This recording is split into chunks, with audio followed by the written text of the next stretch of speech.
Hello. Good morning, good afternoon, good evening. Welcome to Chasing Self Actualization, the podcast. My name is Marisol Sanchez. And I'm Janaea Von Hassel. And I have been calling you Janaea for 8 episodes.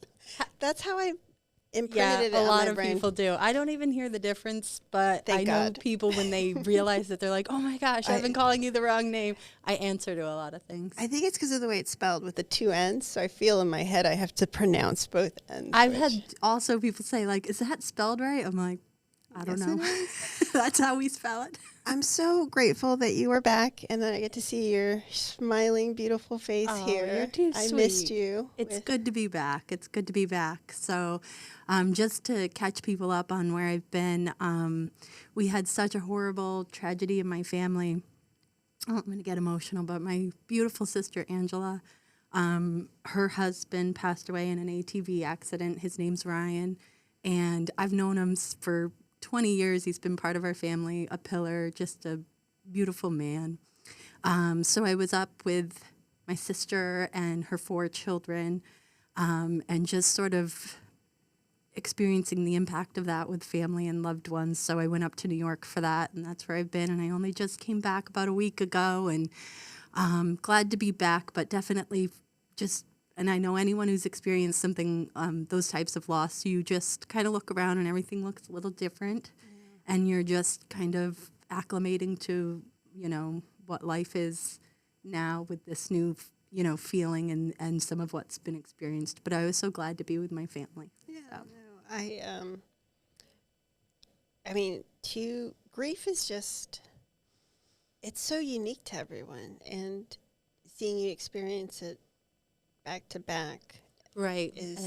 Right, because my nephew passed away on Easter Sunday 3 months prior. So it's been a rough year for my family. So definitely prayers for my family. We could all use a little uplift and just moving. And I don't, what do you say? Because you're not moving on. You're just allowing it to be because you can't make it any other way. And that's kind of where we are. So we're all sort of experiencing this. I'm glad I have an incredibly strong and close family that we have each other. Yeah. So yeah, that's great to have during these times. I don't really know how to even navigate this. I just wanted to be supportive from afar. Yeah, no, you've been wonderful. You were just...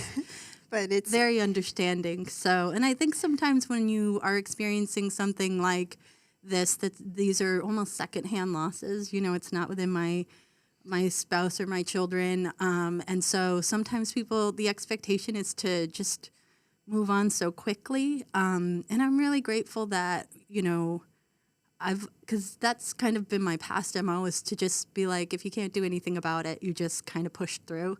And I've really allowed myself to be where I'm at with this. So it kind of just changes a lot of, you have to sort of recalibrate your belief system to support something that you weren't ready for.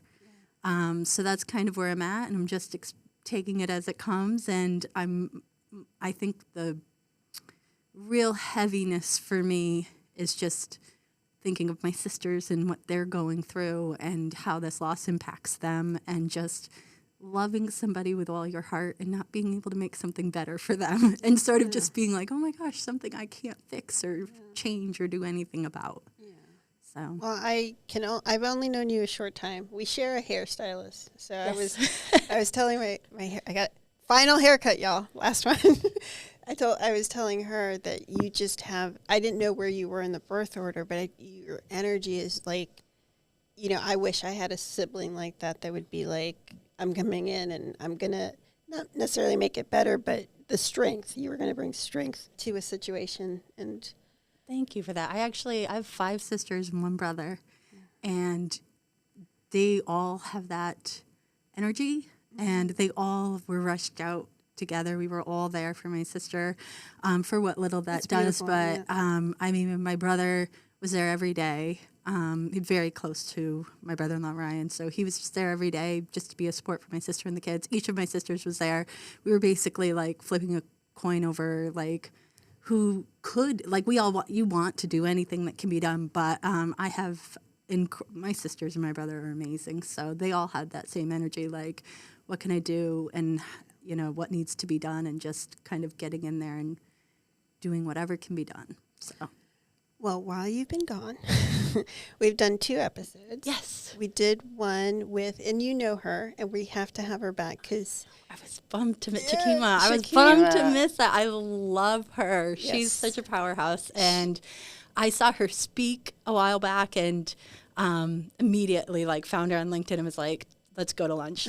She's so cool. So I was bummed to miss that one. She was fantastic. We started talking about one of our favorite subjects, manifestation. So I'm like, we have to have her back. Yeah, I need to be able to. I was so excited that she was going to do that with us, and then bummed to miss it. But I'm sure it's a great episode. I haven't actually.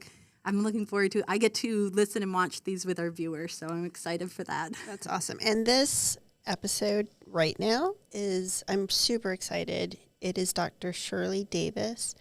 I mentioned her to you a while ago. She was a Golden Gavel winner. She is the author of the book. Diversity, Equity, and Inclusion for Dummies. So she's a subject matter expert. And I clocked her years ago when she gave her keynote speech. She was someone who was in her power. And as someone who's not in her power most days, I clocked it and said, that's something I want to emulate. And so having her on the podcast, and I mean, she's the first guest I think that was took on the I'm self-actualized, whereas everyone else she was here for it. Oh, I'm bummed to have missed that. I've been waiting for someone to be like, yeah, you got me right. Yeah, I loved it. So I am excited for you and our listeners to listen to our next episode. And we've got a few more to go this season. We are doing 12 episodes for season 1, and we appreciate everyone's support and following us. Our YouTube channel is popping, as the kids say, and I'm very excited for that. So thank you very much. And with no further ado, Dr. Shirley Davis.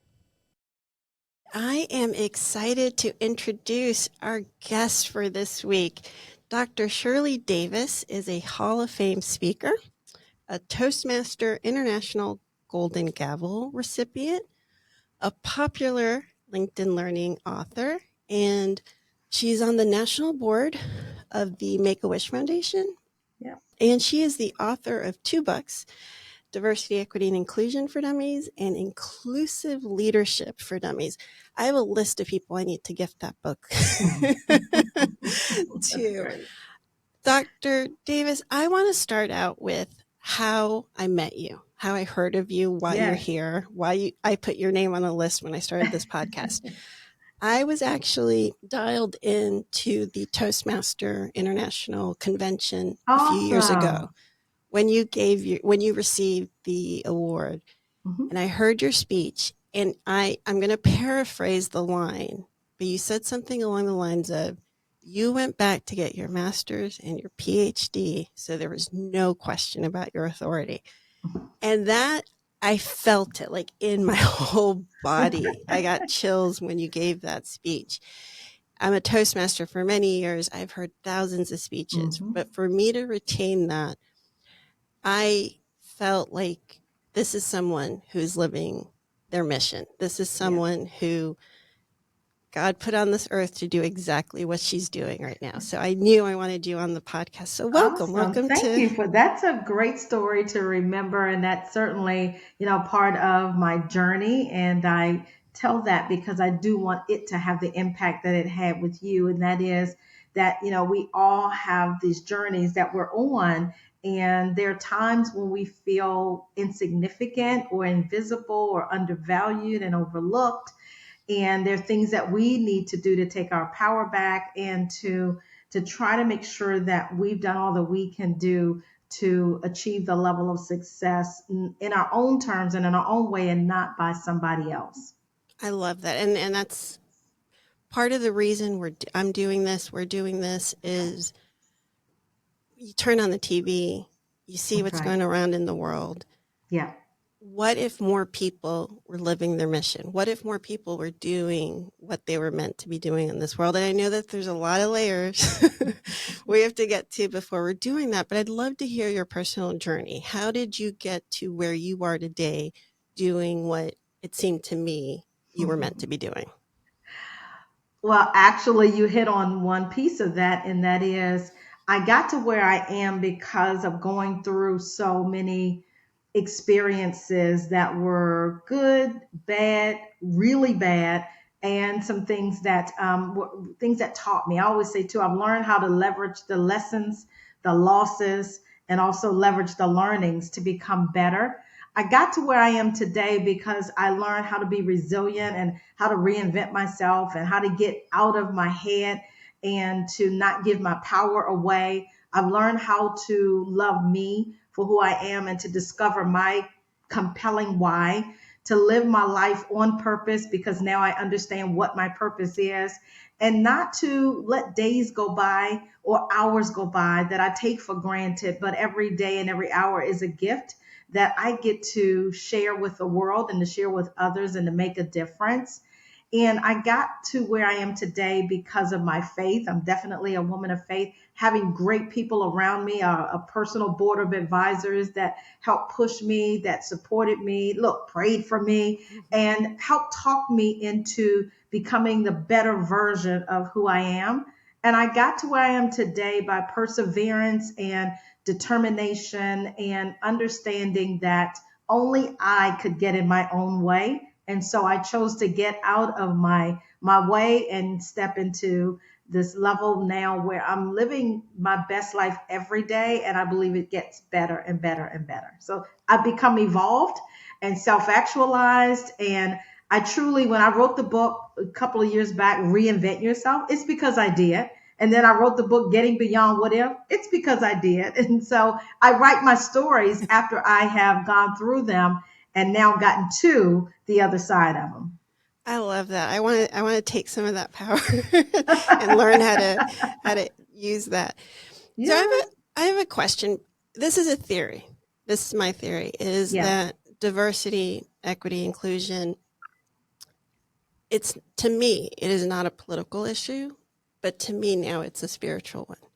Yes. Because I feel like for us to evolve as a collective, the world, Mm-hmm. there are some things we need to move and learn, atone, and move forward. Yeah. And this is the subject matter that I see as a spiritual issue. I don't see it as I mean, I know it's a political one, and I'm sorry for that. Well, But it's been made a political issue. it's been made Absolutely. yes, Yep. and I think it's sad. But to me, it is spiritual because if we could collectively evolve Yeah. to this point, the world would not look the way it is today. Correct. And that's why I wanted you to come on the podcast and talk to me about this, because I'm going to give you an example. I learned about unconscious bias in a corporate environment, Mm-hmm. but I had to go do the work for the Yeah. unconscious bias. I have to tell you a little story. I have twins. They're now 22. But when they were little, boy-girl twins. And I think God gave me these twins to say, oh, you think you don't have any biases? You think you're all equal? And he gave me boy-girl twins. And I'm Latin. I grew up in an environment with 3 older brothers, Mm-hmm. machismo. So I was not going to raise my kids this way. No way. At the age of 7, my son's best friend waltzes into the kitchen and says to me, hey, Mrs. Sanchez, how can I get breakfast in bed like my son? Like I would give my son breakfast in bed, not his twin sister or his younger sister. And in my head, I had justified it because he was a good student. So because he was a good student, I was going to give him breakfast in bed. That was bias. That was, even though I was aware that I had been treated a certain way, that was so ingrained in me that I used my brain to justify behaviors that I was conditioned with. Wow. And Yeah. that took me down a spiral. And so for me, unconscious bias is, again, a spiritual, like my biggest involvement has been in these moments of deconstructing my personal unconscious bias. Yeah. And I'd love to hear your thoughts about that, because I think, again, if the people did the work, and like anyone who comes up to me and says, Mm-hmm. I'm not a racist, in my head, I'm not bold enough to say this, but in my head, I'm like, well, you're not doing the work because That's the whole right. system is set up in a way that it's inherent. So we have to break these things down and be Mhm. honest, radically honest with ourselves. Yeah. And so I'd like your thoughts on that. Sure. Thank you for sharing the story because your story is the story of so many, right? I think it's the human experience, not just even the American experience or the Latina experience or the African or African American experience. It's the human experience. And you're right when you say, too, it's also a spiritual exercise. And I believe it's very personal, right? And the spiritual part is because we are a spiritual being as well. And we have to always be trying to get better, to grow, to mature, to become wiser, to have better insight, better understanding of life and of people. And I believe that, inherent in all of us is that we have not only been socialized, but I think as a part of our nature, we have biases because we don't have the capacity in our brains to be able to compartmentalize everything that we experience. At very, very young and early ages, we are learning things like what you talked about, things like what I know I learned about identity groups and people. And a lot of that is done so that we can learn how to navigate and engage in a world where there is good and bad and there's evil, right? And so it's taught us to learn how to be safe, to protect ourselves from hurt, harm, and danger. And sometimes that's people. And so we are by nature, sometimes we tend to self-identify ourselves based on our experiences, our environment, our socialization, and what we've been programmed to believe. So that means all of us have biases because we've all been taught from a lens in which we have a narrow experience of the world. There's so much to learn. There's so many different backgrounds and experiences and cultures and beliefs and rituals, and all of these things are based on every single individual. And so you're right, we have to do the work to interrupt and mitigate our biases, our stereotypes, and our prejudgments. And we also have to recognize that we have blind spots that we don't intentionally, try to judge other people, but I think by nature we do. And then there are some people that wake up to try to engage, and I should say interrupt the human experience of trying to be more inclusive. Some people just don't want to be. Some people believe that their race, their ethnicity, their belief systems are superior to others, that some groups don't deserve opportunities, that some groups are not considered human. Some people don't need to vote, don't deserve to vote. I mean, that's been our human experience throughout, the beginning of time. And so it's work that we have to continue to do. It's a journey we're all on, and it certainly is personal. It's spiritual. I think it's professional in every aspect of life. We have to deal with that. I agree. And I feel that it's such a disservice to make it a political issue Yeah. versus Because it's divisive. it's divisive, and Yeah. it shouldn't be. And That's right. that's why I wanted to have this Yeah. on season 1, because I wanted to bring it out Yeah. now and talk about if we want to grow as, like you said, it could be a country, it could be as a human experience. If we want to evolve, this is an area where we can all grow from. Absolutely. I didn't know. I mean, for me to consider myself a misogynist was like my mind exploded, and I had That's to right. deconstruct that and deconstruct how I didn't hire people that look like me.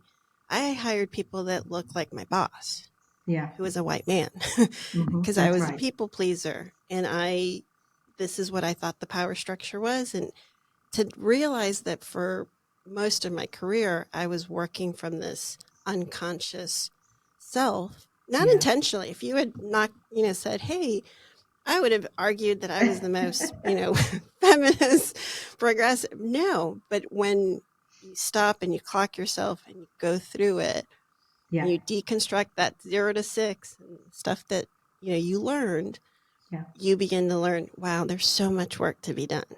So my next question Absolutely. is, let's say someone's listening and they are like, okay, maybe I'll give this a shot. What's a step that someone outside of corporate America that doesn't have a structure at work to help them with this? What is something besides reading your books that they could do or to begin this deconstruction? Yeah. For me, one, let's recognize we all have it. Two, let's recognize it's a part of our human experience and our human condition. Three, let's recognize that inclusion starts with I. And so we have to begin that work of looking internally and understanding what are the ways in which we see the world? Where did it come from? What quick snap judgments and assessments do we make of people? We're all mostly people watchers, right? And we watch other people. What immediately comes to mind about certain people who don't look like you? Or what comes to mind with people who do look like you? Do we tend to have preferences or favorites that we like? Why? Do we hire people that we think look like us, act like us, talk like us, and have the same belief systems? That's the biases that we need to deconstruct and to try to understand, and then recognize that they're not the only ones that have gifts and talents and bring strengths and skill sets and ideas to the table, but that those things, great talent comes in all shapes, sizes, backgrounds, colors, interests, ages, stages, preferences, orientations. So we have to do that kind of work and recognize that we see the world the way that we are and not necessarily the way that the world really is. Because there's so many blind spots that we have. A lot of times we can only see it with our lenses on, and a lot of times it may be very narrow based on the way we were brought up, based on who's in our inner circle, based on who we talk to, who we hang around with, and what messages and what experiences we've had. Well, what if those have been very narrow? What if those have been very limited? And that means our thinking is limited, our perspectives are limited, and you never can really see the picture if you're in the frame. You have to step away from the picture so that you can see it bigger, broader, different, and get new and fresh ideas and see it in a way that others can see it and help you get a larger vision, right? So I believe that those are some important steps. The other thing is to ask people around you who look different from you. Ask about their ideas and ask about their culture, ask about their ethnicity, their background, their belief systems, and start to broaden where you are. So really it's about engaging with people who are different from you and being intentional about broadening your network. If everybody in your same circle and in your same network looks alike, talks alike, thinks alike, the circle is too small. So I think those are some of the things that we have to end up doing. And then I always encourage people, take certain assessments, go to training programs that are skill-based and that will help you to start to understand what are some of those blind spots that we all have that we may use even in our work, right? In the ways that we make decisions and who we engage with and who do we not engage with? Who don't we hire? Who don't we pay appropriately or fairly? Who don't we promote? Why not? So it's always looking at those things. And so as you say, what do we do to disrupt those things?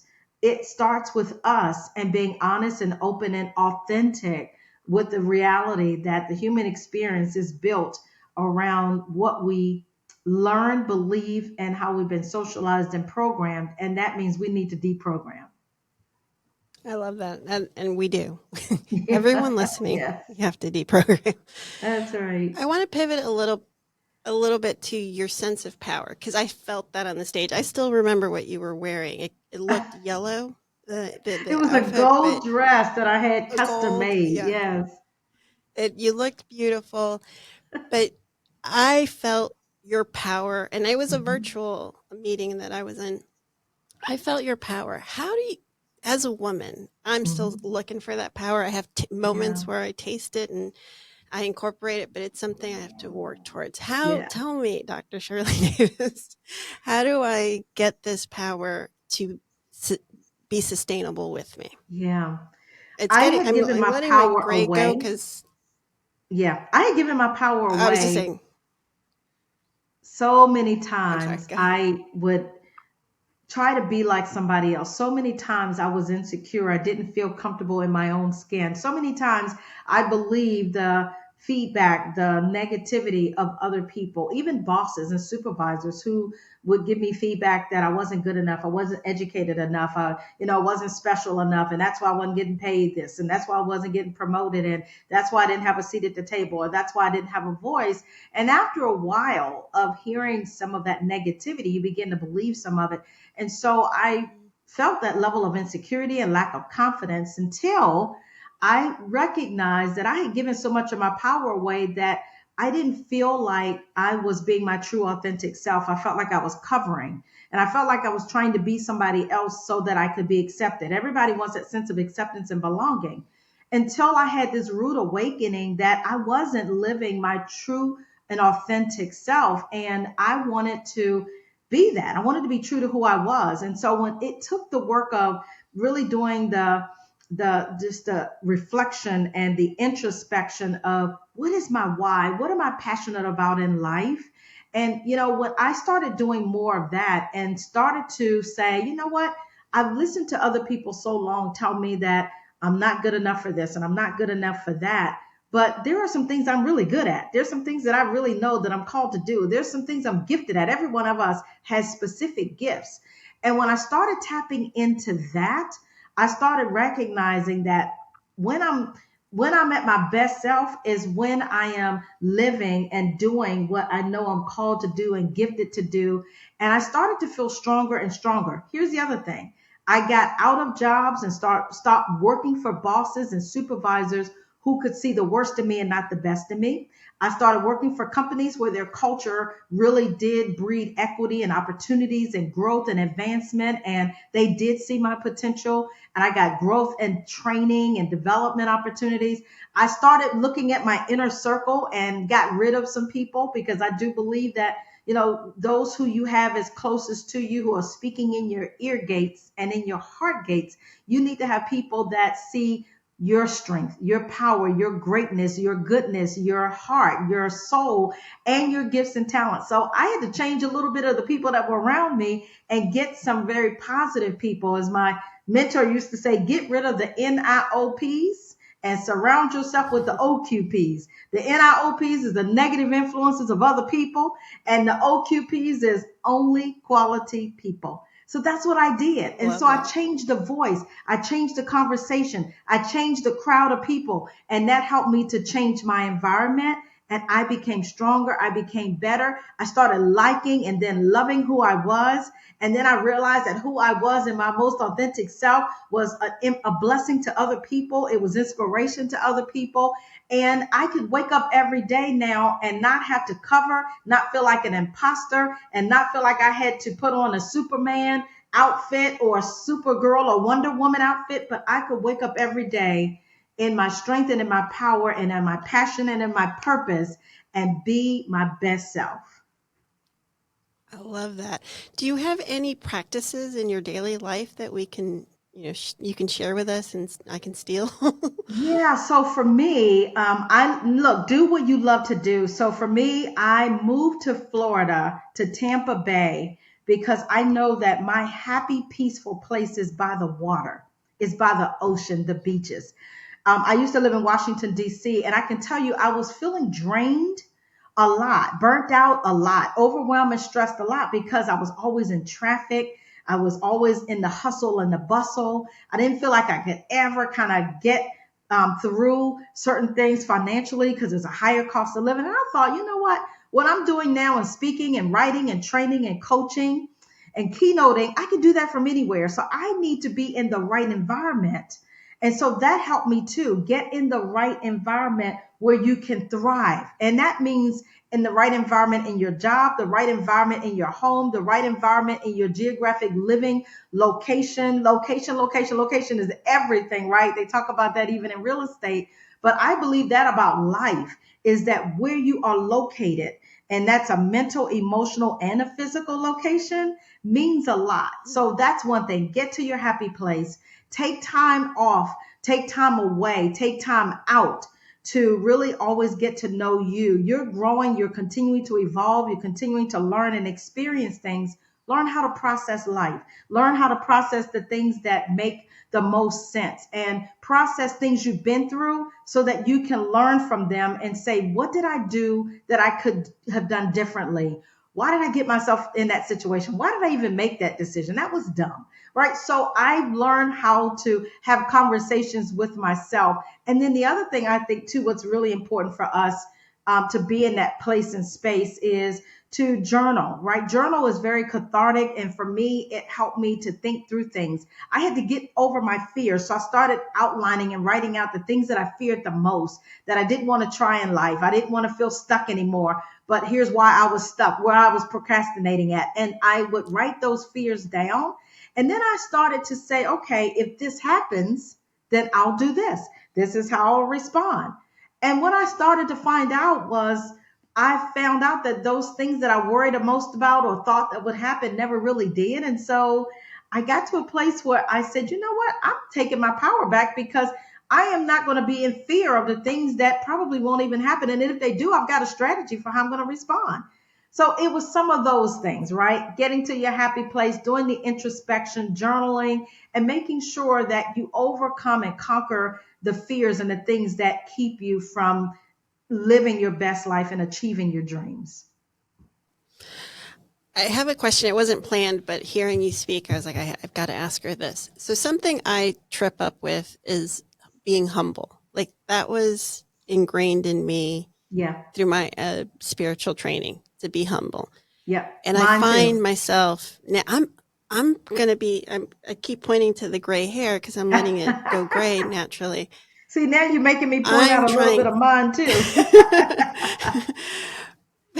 But I'm about to turn 51, and I'm at this point in my life, I just want to show up being myself. Yeah. And I have this problem with humbleness and stepping into my power. Like, that's my biggest pullback. And I see you, and you're in your power. I've seen your speeches. You're in your power.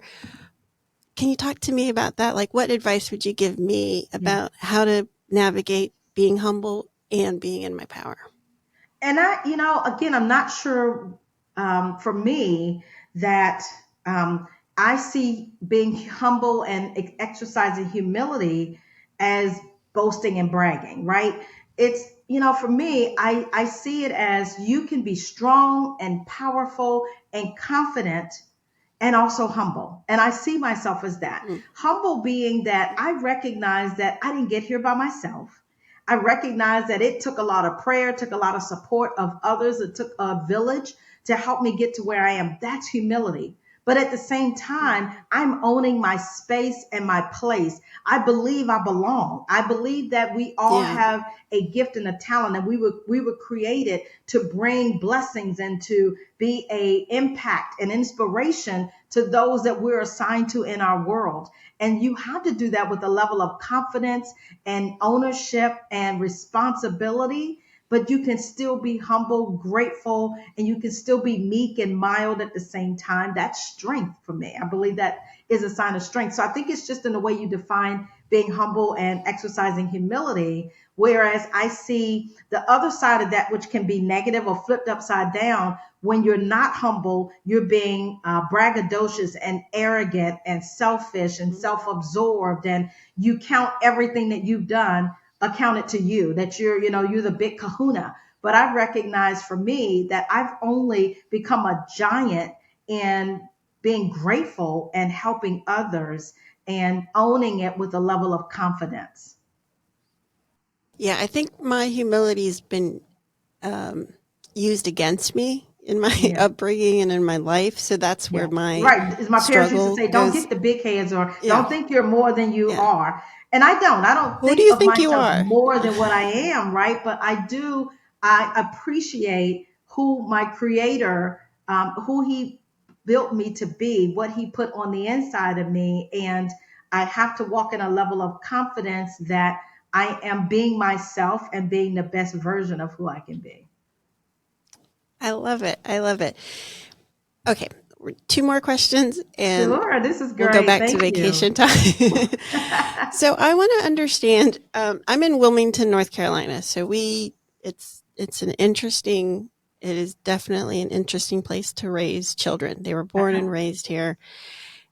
They're older. They're off in college now, and one has graduated. And I feel like I did a disservice with them as far as raising them about diversity, around the ideas of diversity, racism, and things of that nature. I did what I thought I needed to say and do and be and behave, but I never made it a sit down conversation, except when major things were happening in the world. And so now I feel like I'm in catch up with them. Like there's all these conversations that I want to have with them before I, pass on to the next life. And one of them is around this idea of how privileged they are and what they need to do as far as service for others. Yeah. How can you help me? Because they're not going to listen to this. I'm pretty sure my kids will listen to this after I've passed away. But how can I, to this younger generation who I think are far ahead of us, where I was in my 20s, on these really complicated and heavy issues, like what can we say to this younger generation to give them the aspirations to hopefully put this behind them as they take over the world? Yeah. I would say, and I have a young daughter too. She's a millennial. But you know what? I have opened up and shared with her my struggles in life, my troubles in life, my mistakes in life, my failures in life. And I've helped her to see how I overcame those. I also, demonstrate empathy to help her understand too who I am and who she is. And I try to help her be her best self and to self actualize and to understand that she was born with gifts and talents, and the world needs those things too. I help her to feel safe with me, to talk about things that are really important. I help her to understand every day that she is important. I want her to talk about the challenges and the struggles that she's facing in her generation, and to talk about some of the social issues and challenges and that what she's experiencing at work, what she experienced at school, what she experiences in relationships, and help her to understand the work I do is important because I want her to have a better life than I had. I want her to have better experiences, better opportunities than I had, and that her job and her responsibility next is to do the same thing for her children. And so I talk about legacy, but I also want to create the safe space where she feels comfortable talking to me about some of her thoughts and experiences and challenges, and then also give her some insights and wisdom around where I've come from, what I've learned, and what I've done to be successful. The great news is that she works for me full time in my corporation, and she came from an experience in corporate America where she was already seeing some of the things that I had dealt with. And she's like, now I understand, Mom, after all of these years of really never understanding what you did, now I do. I understand why you're in human resources. I understand why you help transform cultures. And I understand why you've done the work in inclusion and belonging, because I experienced some of the very things that you fight for all the time. So those things help, but it's just having an open line of communication, helping them to have a safe space, and then helping them to be able to talk about it, process it, and then us giving them some of our insights and wisdom on how they too can overcome it, be positioned to help change it, and then create a better future as well. I have one last question. I'll give you some time to think about the reply, but I want you to talk yourself out of a job. I want you to give me a vision of a future where DEI was the way it is. What does that world look like? I had a great mentor who always taught me, if you can't visualize where you're going, you're not going to get there. So what does a world look like, probably past our time on Earth, that you're working now for? What does it look like? What would a world where we wouldn't? Yeah. For me, and I think that's a very important question, because it really is looking at what legacy do you want to leave? What do you want people to say your life was all about? and what future are you trying to create? And for me, being a success doctor, being a leadership coach and a life coach, having the work of inclusion and belonging, to helping change cultures so that employees and workers of all backgrounds, colors, experiences, educational levels, belief systems, everyone can have equitable experiences and be respected and have opportunities and grow and develop, and they can be set up for success. That's the work I do. So I would hope, that 50 years from now, is that they'll be able to say the work that I did really did help leaders become better, more inclusive, help to create safer organizational cultures, that people saw me. I want that. I want to help organizations have strategies, whether HR put it in place or whether leaders or executives or board members put them in place, but that those policies were designed so that there was treatment that allowed everyone, women, people of color, people with different abilities, people at certain ages and stages of life, people with different cultures and backgrounds, people who, look and think different.